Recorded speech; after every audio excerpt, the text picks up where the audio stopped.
You open up your Bibles, I want to invite you to go to the book of Daniel in the Old Testament, Daniel chapter 3. And as you open that up, I'm going to speak today and share with you from a very familiar story.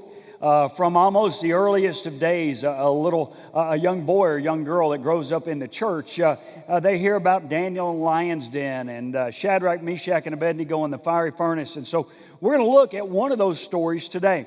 If you'll remember, if you've been around Cottonwood the last couple of weeks, I'm in the middle of a series entitled Second String Saints. We have been looking at some of the lesser known Bible characters in Scripture and seeing what they have to say to us. We've looked at John the Baptist, and we've looked at Elisha and not Elijah, and we've looked at those second stringers, the Jonathans, not David. And we have found and we have seen that they've got some major league messages for us. And today we're going to look at another one. And we're going to look at these three guys, Shadrach, Meshach, and Abednego, who they're the main players. They're the A team in Daniel chapter 3. Well, why are they the A team in Daniel chapter 3, the fiery furnace? Well, basically because Daniel's nowhere to be found. We have no idea in Daniel chapter 3 where Daniel is. It's his book, but he's not in there. My guess is he was faithfully serving the king somewhere else in a distant season. And so Shadrach, Meshach, and Abednego, these B team players, these second string saints, had to carry the water. They had to carry the weight for themselves. And that's what we're going to see. And so I want to bring you a message today entitled, Standing Tall in the Fiery Furnaces of Your Life.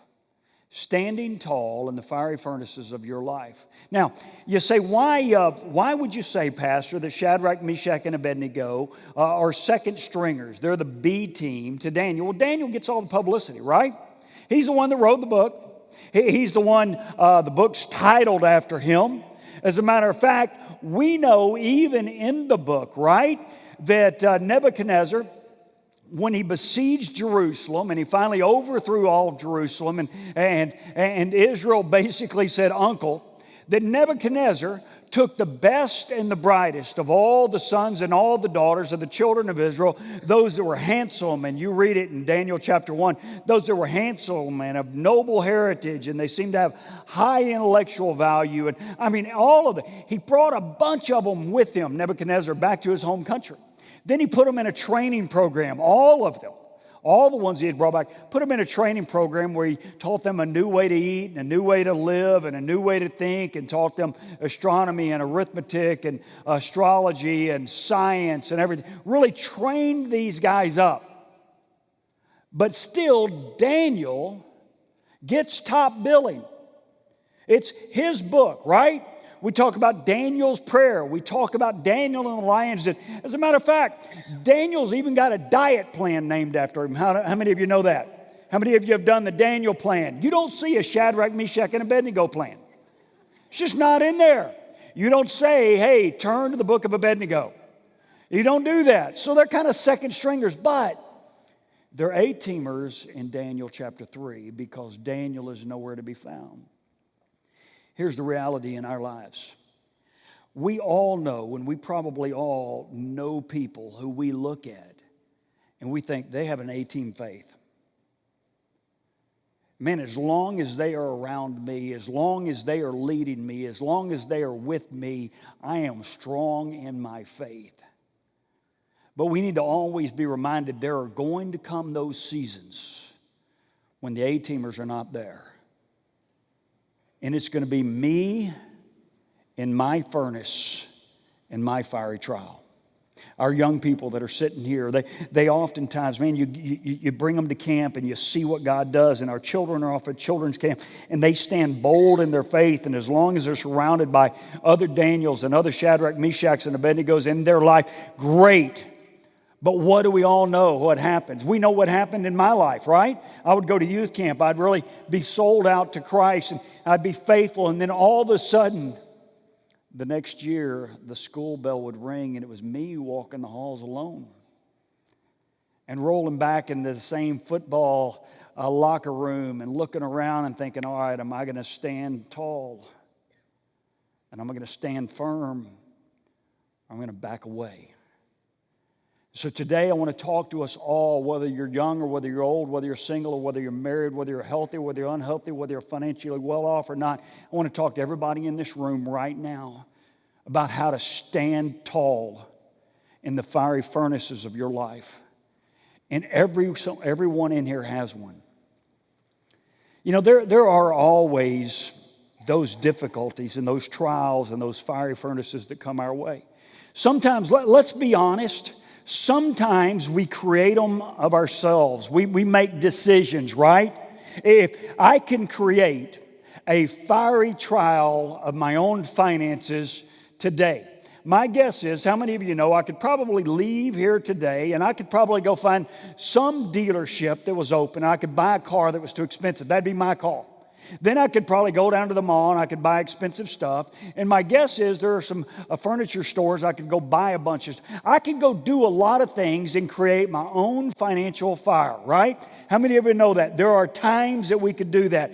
I could leave here today, even though I'm your pastor, I could make some decisions between now and 2 p.m.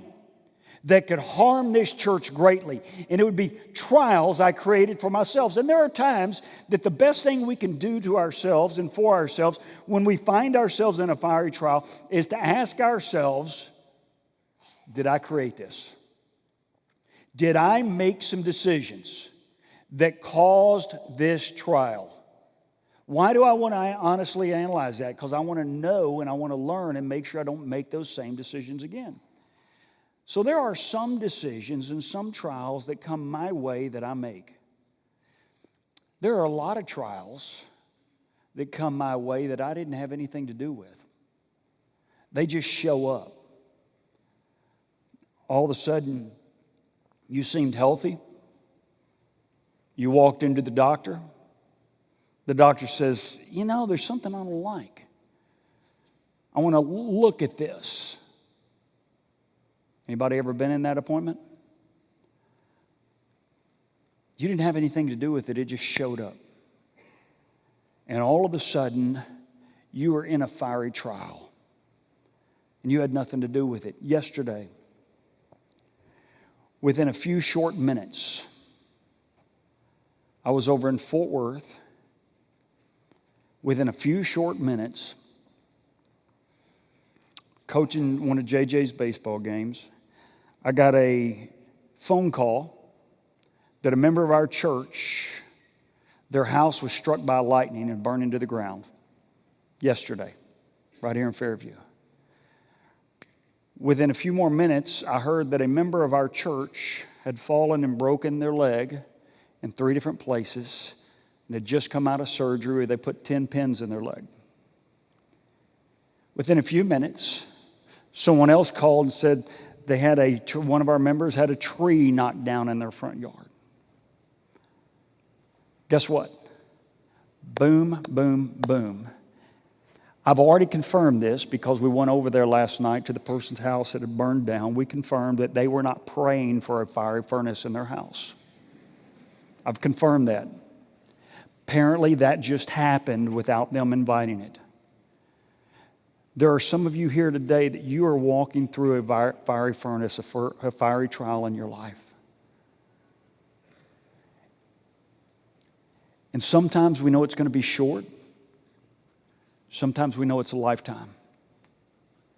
But how you handle the fiery trial makes all of the difference. Now, let me tell you about these guys. And remember these guys and these noble men who were taken back and placed in a hostile land, a land that is not for the faith in God.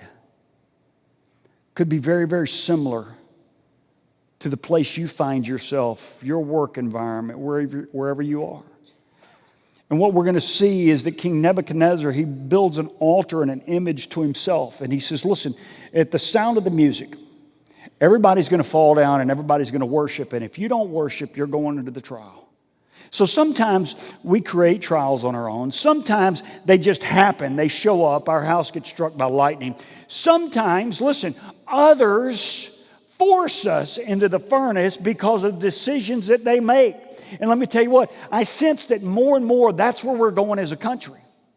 Because you don't have to look around, you don't have to pay attention long to realize there are a couple of mantras that are coming out. You better worship at the altar of political correctness. You better worship at the altar of a redefined marriage. You better worship at the altar of being able to pray without using Jesus' name. You better worship. You better get used to this. What are they saying? There is the new image. By the way, there's a new golden calf. There's a new image that you better bow down to, and it's related to gender issues. How many of you have noticed that? Let me ask you a question. How are you going to do when it's your furnace and your fire? Some furnaces we create for ourselves. Some furnaces, they just show up. We didn't ask for them. Some furnaces, we are placed there. We've got to make a choice. The beauty of the story of Daniel chapter 3 is that Shadrach, Meshach, and Abednego, and by the way, those are not their original names. They were renamed. Nebuchadnezzar says, man, let us retrain them, let us reteach them, let us give them a different diet, let us give them different food, and then let us give them a different name, and they won't act like Christians, followers of Christ. But these young men stood for their faith. You heard Bo talk a few minutes ago about a lunch we're about to have with our ministry academy. And let me encourage you, reach into your Creek Guide and pull out the insert about our Leadership Development Center. It looks like this. We're going to put it up on the screen for you. A couple of years ago, we developed a leadership academy, a leadership center, an LDC, and many of you gave to support that, and we have a lot of interns that are on campus right now that are studying, that are following, they're being taught, they're doing ministry together. And I want you to know, here is our intern program as we've been developing. We started kind of with a resident program, and then we had an apprenticeship program, and now we're ready to roll out our internship program. And let me tell you about the differences of these. All three of these internship programs are for those who are about 18 to 25, just out of high school, till you're about 25 years old. The resident program, and we have many that are already on our staff, they're serving as interns, they know that they have been called to vocational ministry to serve in a church somewhere. But I want you to know, here's this, I want you to hear, everybody is called to ministry. Everybody's called to ministry. I am not the only one that was called to the ministry, that I'm the pastor. If you are a Christian plumber or Christian florist, or if you are a Christian IT guy or gal, if you are a Christian this or a home builder, whatever, car salesman, you are called to the ministry. I want you to know we are all called to the ministry. So, our apprenticeship program is paid internships for those who are serving in children's ministry or youth ministry or whatever, but they may not necessarily be heading towards full-time vocational service in a church. There are a lot of people, we have some right now, they're going to be school teachers, but they're serving for the summer as an intern at the church. They're serving for the summer, they're going to be school teachers, they're going to be accountants, they're going to be this, they're going to be that. That's our apprenticeship program, but they're learning the ministry. Here's the new program that we're starting. And it's for any young man or young woman that is 18 to 25 years old. And if you have an 18 to 25-year-old, I want you to encourage you, let your ears perk up. You can doze off after this for the rest of my sermon, but I want you to hear this. If you have an 18 to 25-year-old, or you know someone that has an 18 to 25-year-old, or you are an 18 to 25-year-old, we have just developed a brand new internship program that will start this fall. You don't have to be called to the ministry. You don't have to feel like I'm heading somewhere towards being a pastor or preacher. All you have to do to get involved in this ministry is breathe. Okay? I'm dead serious. If you are 18 to 25 and you can breathe, you've got an on-ramp. If you want to come and be an internship, we developed it. Here's what we're going to do. We're going to bring you in. We're going to help you develop leadership skills, public speaking skills. We're going to train you and teach you theology because we're going to allow you to go through our ministry academy as one of these 18 to 25-year-old interns. You're going to get to go through for free. You're going to be mentored by our staff. Remember, whether you are going to the ministry or not, you are going to be mentored. You're going to get some one-on-one discipling. You're going to get some leadership skills. You're going to get some financial development skills. We're going to bring some great people. And let me tell you what, it's not going to be just a bore. We're going to have a blast. We're going to do a lot of fun things. So if you are interested, if you are 18 to 25-year-old, you have an 18 to 25-year-old, we're going to have a couple of days a week where they're going to serve here at the church. They're going to meet with staff. They're going to get mentored. They're going to get discipled. They're going to do some good things. They're going to be a part of our new Saturday night worship service. So Sunday morning, they're going to serve with us. Now, here's the best thing. At the end of the day, part of what we're going to do with this new internship, with those that are 18 to 25 years old, is we're going to let you put it on your resume. As I completed an internship at Cottonwood, you're going to be able to put our name, and you're going to have an employer. You can put it on your resume and say, I completed the internship. And they're going to call us, and we're going to give you a recommendation. And so hopefully that what will happen out of this is for those young people that are heading to the ministry or not heading to the ministry, you know what? You want to know what I hope we're raising? Is a bunch of Daniels. Shadrach, Meshachs, and Abednegos. Or Shadrach-ettes, Meshach-ettes, and Abednego-ettes. Y'all know what I'm talking about, Daniel-ettes. So if you know someone, if you have someone, they're going to have a blast. Now, you notice they don't have to be strong Christians. But we're going to put them through the ministry academy. We're going to teach them the reasons to believe God exists, how they can defend their faith, how they can grow in their faith. So I want to encourage you to be a part of it. So now let's go back to the fiery furnace. Daniel chapter 3, King Nebuchadnezzar sets up an altar and an image to himself. And look at what we see in Daniel chapter 3. And let me just pick up read, and we'll put it up on the screen. It says, King Nebuchadnezzar made an image of gold. And he said, listen, when I make this image of gold, as soon as you hear the sound of all kinds of music, you will all fall down and worship the image of me, that I am the God, I'm the supreme ruler here. Whoever does not fall down and worship will immediately be thrown into a blazing furnace. Let me tell you what, already we've seen Daniel, Shadrach, Meshach. They had been through some trials in their lives. Their trials were not of their own doing. They grew up in a place, they were blessed. We know they were blessed. They grew up in nobleman's house. They had political resources. They had intellectual resources. They were handsome.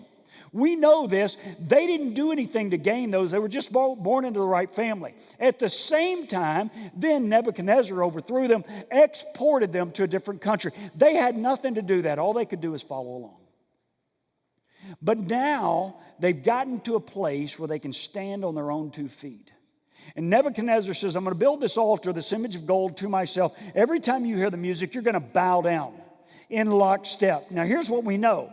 More than just Daniel, Shadrach, Meshach, and Abednego had come from Jerusalem to the house and the palace of Nebuchadnezzar. They were some of the best and the brightest, but we know there were more. But here's what we do know. Daniel and these 3 constantly stood out because they were unwilling to bend the knee. And so here's what happened. It says, as soon as you hear the music, you are all to bow down. And if you don't listen to this, you will be immediately thrown into the blazing furnace. Now, you always had those antagonists, and if you look at them, they're the astrologers and the followers that are kind of jealous. They're jealous that Daniel and Shadrach and Meshach and Abednego were outperforming them. They were getting their promotion, and so these folks were jealous, and so they were happy to tell the king, "Hey, king, when you blew the trumpet, everybody bowed down." Except for those 3. there is always someone, if you're willing to stand for your faith, who is willing to out you for your faith. And that's exactly why, because they're jealous. They're jealous. There are even times that if we stand for righteousness and godliness and goodness, there will be other Christians that will throw us under the bus. I wish it wasn't that way, but it happens. You've been there, I've been there. Heck, I've thrown other Christians under the bus when I disagreed with them from time to time. And so he says, listen, they said, hey, king, by the way, just want you to know, notice how they say it, there are some Jews. Anybody ever heard anybody say, there are some Christians out there. There are some Christians out there. There are some Christians out there. He says, hey, there are some Jews. Who's he talking about? Shadrach, Meshach, and Abednego. You ever had anybody do that to you? Hey, I've heard some people. There they are right there. It's those three, by the way. He says, I've heard that some people, some of those Jews, whom you have set, notice they're pointing at the king, hey, you've given them all these privileges. Yeah, they enjoyed being taken into slavery and captivity. They enjoyed being given a new land. They enjoyed being given new names. They enjoyed being given a different education. They enjoy not being around their moms and dads. They love that. You put them in these positions, by the way, and they don't serve you, they don't love you, they don't honor you. It says, when you set them over the affairs of the province, Shadrach, Meshach, and Abednego, and they pay no attention to you, your majesty. They neither serve your gods nor worship the image of gold that you have set up before them. Let me ask you a question. Wouldn't it have been easier for them just to go along? I mean, think of all this, man. The story, no one would have known. Clearly, everybody else bowed down because it's these three who are called out to the king. So others obviously bowed down. Well, you say, why wouldn't they just go along? Well, let me give you a couple of thoughts. Number one, they remembered the law of God. Remember the first commandment? You'll have no other gods before me. Remember commandment number 2? You will make for yourselves no graven image and bow down and worship that. You want to know the third thing they probably remember? We're in this predicament to begin with because our moms and our dads and our grandparents and our grandmothers and our great-grandparents failed to follow God on Commandments 1 and Commandment 2. Because if you go look at the history, the only reason why Nebuchadnezzar was successful in overthrowing the children of Israel is because time and time again, the children of Israel would serve and worship and bow down to images they had made of false gods. And so clearly Shadrach, Meshach, and Abednego said, we are not going to bow down. Sure, they could have bowed down, but they chose not to. Because they said, listen, let's be honest, we're in this position for the very fact that our parents clearly bowed down. Let me give you a couple thoughts. How to stand in the fiery furnace of your life. Number one, don't be surprised when standing up for God makes some people furious. Don't be surprised when standing up for God makes some people furious. What do we see? We see it right there in Daniel chapter 3, verse 13. It says, Nebuchadnezzar, furious with rage. I love those ideas. Not only was he was furious with rage. Don't those kind of go together? Those are synonyms. Clearly, in the original language, Daniel was trying to say he was hacked off. All right? He was mad. He was angered. He had been shown up. He says, listen, you better bow down and worship my image. Man, in any one of these kind of situations, in every one of these kind of situations, he says, furious with rage, Nebuchadnezzar said to them, is it true, Shadrach, Meshach, and Abednego, that you do not serve my gods or worship the image of gold I have set up? Man, there are always, anytime there's a situation like this, there are always those who are the most arrogant. They're the stuck-ups of the world, right? They're the most, man, Nebuchadnezzar and all of those that follow him thought they knew everything. You look at our common culture of today. Boy, you see scientists who they don't have any of the answers, but they can tell you the one answer we know is not true: God didn't create everything. And we're like, show us the evidence. They got zilch. But you better all bow down at that altar. Intellectually, politically, all kinds of speech that is out there. You always have those. You better bow down and worship what we say. Regardless of the issue, the ethical issue, the gender issue, the definition of marriage issue, whatever it is, the science issue, everyone bow down. There are always those who think they know it all. And guess what? There will always be a bunch of them that are following them. Boy, if the first ones are the stuck-ups, the second group, they're the kiss-ups. Right? Oh, yeah, you're right. But Daniel, Shadrach, Meshach, and Abednego, those three in this story, Daniel through the rest of the book, they're the ones that are willing to stand up. And that's the question here for you today is, which one are you? Which one are you? Are you one that's willing to stand up and say, I don't care how hot the fire gets. I don't care how mad others get at me. I don't care what this cost me. But I'm not going to cave in. Here's thought number 2 on the fiery furnace. Don't be too shocked if you're given an ultimatum. Don't be too shocked if you are given an ultimatum. Don't be shocked when you stand up for your faith that some people get angry. Secondly, don't be too shocked when some people give you an ultimatum. Basically, what do we see? Notice Daniel chapter 3, verse 15. He says, if you're ready to fall down and worship the image that I made for you, very good. But if you do not worship, you will be thrown immediately into the blazing furnace. That's kind of the ultimatum. All right, if you're going to be that way, here's what's going to happen. Man, if you look at it all, can you imagine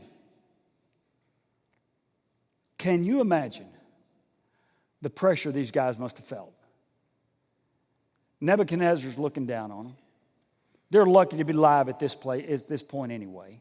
And all of a sudden, Nebuchadnezzar looks at them and says, hey guys, listen, you got 2 options here. It's either bow down or burn. There's no good in between. There's no negotiation. It's an ultimatum. It's bow down or burn. It's your call. You choose your path. Man, praise God, we still live in a place, in a country, where at least you would get an attorney's letter first, right? You better change your business practices. You better make the cake. You better put the flowers together. You better take the picture. At least you would think you would get a letter first.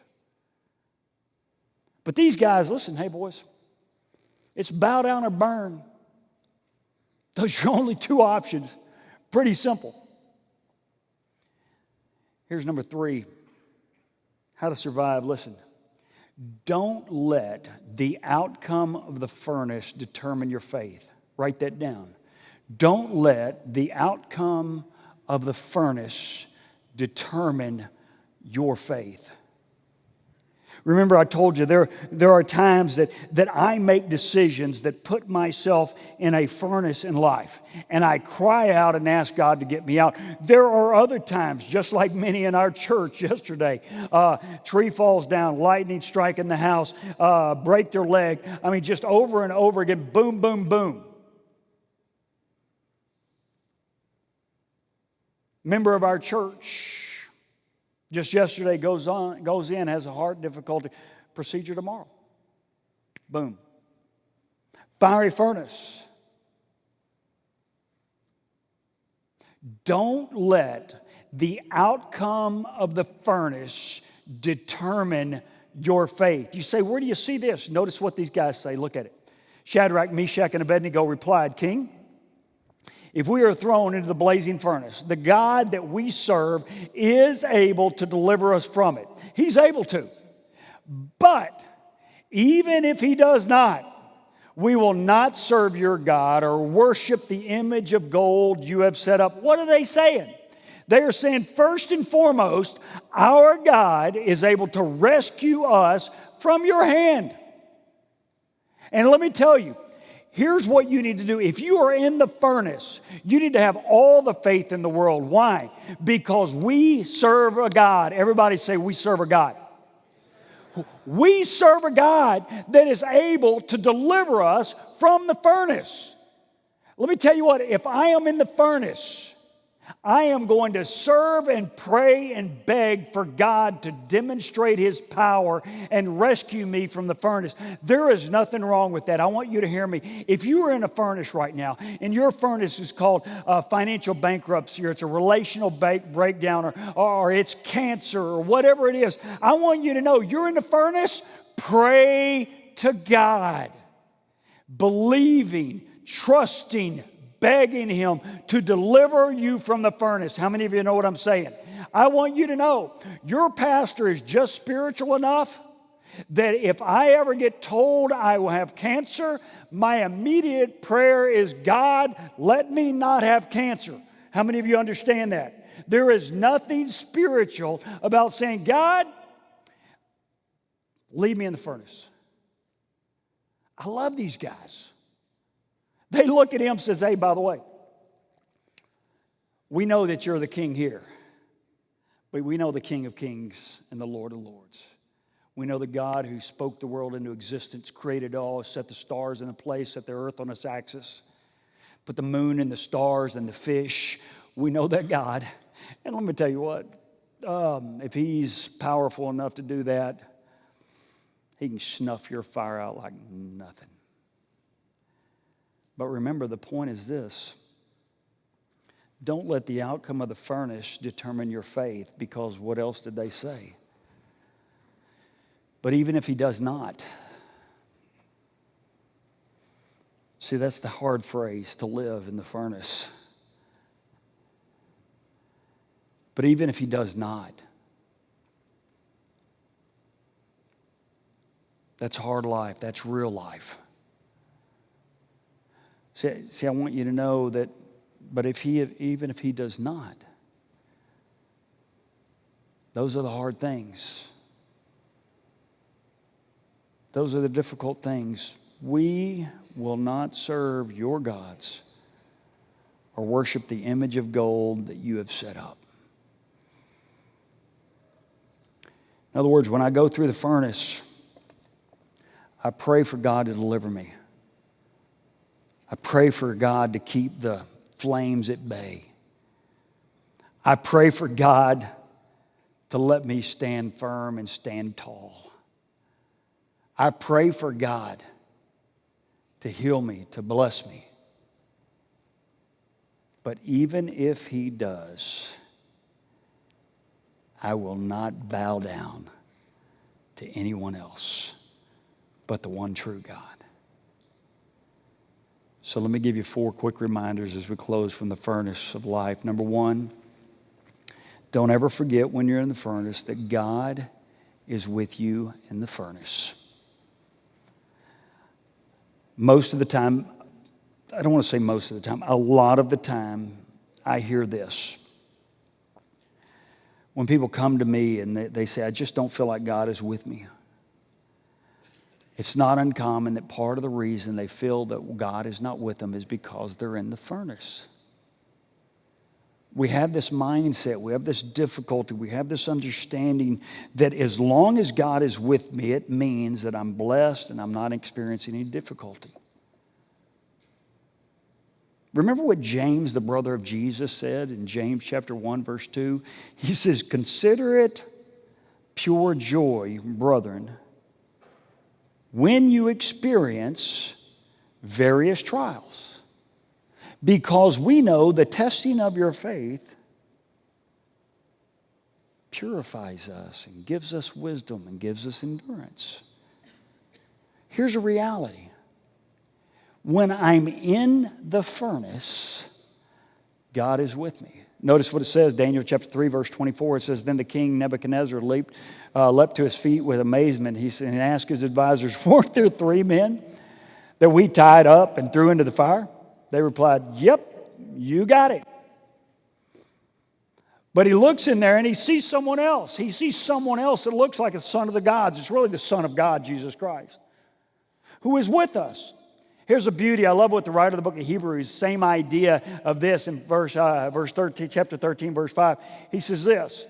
He says, and God has said this, replied, never will I leave you, never will I forsake you. If you go look in the original language in Hebrews chapter 13, verse 5, the original language compounds and emphasizes those words never. So the best translation right here would be, He will never, no never, never, no never, never, no never, never, never leave you. Whether I'm in the furnace or outside the furnace. Whether the wind's at my back or it's in my face. Whether in life I'm going uphill or I'm coming downhill. Whether I'm healthy or whether I'm sick. Whether I'm employed or whether I'm unemployed. He will never leave you, nor will He forsake you. Number one, always remember, God is with you in the furnace. Here's number two. Oftentimes it's the furnace that burns away those things that bind us. It's oftentimes the furnace that burns away those things that bind us up. What do we see? Daniel chapter 3, verse 25. He says, weren't there 3 men that we threw in there? He says, look, I see 4 men walking around. Idea number 1, Christ is always with you even in the furnace. There's the 4th one in your furnace. He says, not only that, I'll see them walking around the fire. They are unbound and unharmed. In other words, the chains, the ropes that bound us up burn away. Why is that? Because oftentimes when God lets us go through the furnace, lets us go through the fire, that's the time that we focus on our faith, right? How many times, let's be honest, how many times do you really deepen and practice your prayer life when things are great? I'm going to say that again. How many times do you deepen your prayer walk and your faith in God when things are great? If you do that, if you grow your faith and grow your prayer life when things are great in your life, congratulations, you are way more spiritual than your pastor. And some of y'all have been thinking we've known that for a number of years now.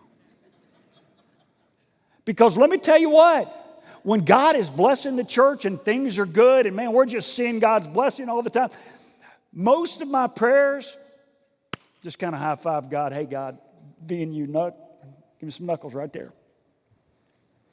And I do, I walk around, I'll fist bump God all the time, and kind of think in the back of my mind, we're a pretty good team.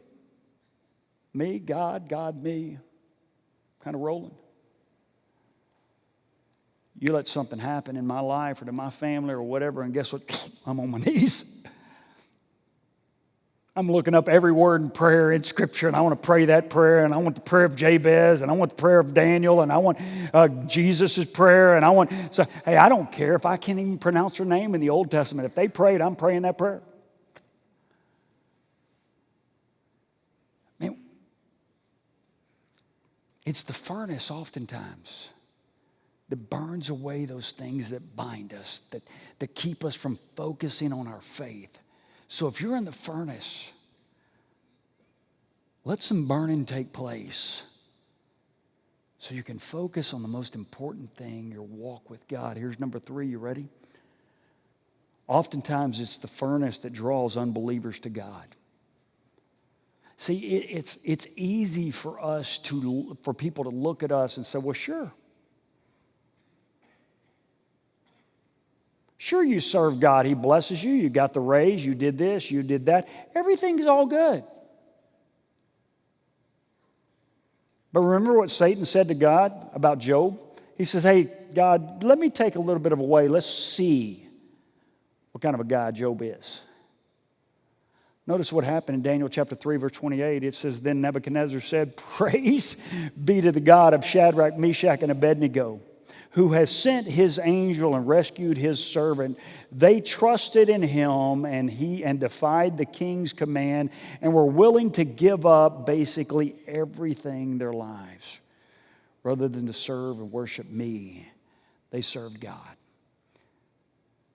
I'll submit to you, there are people around each and every one of us here that they will never follow Christ if we keep bowing down to their God. I'm going to say that again. There are people in your life and my life who will never ultimately follow faith and follow Christ if I keep bowing down to their God. I've got to be willing to stand up for my God, the one true God, even if it means I go through the furnace of criticism or mockery if you're a young person, or laughing, even at the office. Here's number 4. You ready? 4 things to remember in the furnace. The furnace of life always leads to the blessings of God. The blessing of God are always on the other side of the furnace. I love this, Daniel chapter 3, verse 30. It says, "Then the king promoted Shadrach, Meshach, and Abednego in the province of Babylon." They had to go into the furnace. They had to enjoy the presence of God in the furnace. They had to have those things that were binding them, holding them together to be burned off. They had to come back out. They had to give witness to the true God, and then God promoted them. And God will do the same thing for you. I want to invite you just to bow your heads there where you are. I'm going to ask Keith to come out. As we close today, we're going to sing a song. It's an old song, "Just As I Am." Our altar team's going to be down front, and my guess is there are some folks that are here that you are going through the furnace of your life. Maybe it's your health. Maybe it's someone you love. It's their health. It's a son or a daughter, a relationship. It's a marriage. It's finances. It's vocational. It's this. It's that. Maybe something happened to you yesterday and I didn't hear about it. And you heard me reference the heart issue and the tree in the front yard and the burned down house and the broken leg. Maybe there was something else that something happened in your life and I just didn't hear about it yesterday. But you would like to pray for someone. During this song, you come. Maybe there's some young people. I see many of you sitting back there that made some serious decisions at camp. You just want to be reminded that your furnace is coming. It's called whatever the next grade is that's about to start in August. You want to pray again together just here at the altar that you just, God, let us stand firm. Let us stand strong. Let us be Shadrach, Meshach, and Abednego together. Maybe there's some folks that are here that you're 18 to 25 and you're like I was for most of that season of my life. You're a believer, but your faith wasn't strong. Man, I was moved from left to right. For every wind of doctrine, every emotion, every relationship I had or didn't have. Man, it moved me here, it moved me there, but I want to be faithful. And our prayer team's going to be here, our altar's going to be here. So I'm going to pray with you, whatever it is, the furnace of your life. If you need God to help you get out, come pray for that. There's nothing wrong. If you need God to grow your faith while you're in the furnace, come pray with that. If you just want to know God's presence in your furnace, you come, you pray. If you want to know salvation, you tell one of our altar team that. You come. Father, thank you so much for this day. What a joy it is to be your church. God, thank you for Shadrach, Meshach, and Abednego, the example that they were. God, I'm praying as I introduce today for every 18 to 25-year-old man or woman in our church, in our community to come so they can know your favor and your grace in their life. In Jesus' name we pray. Amen and amen.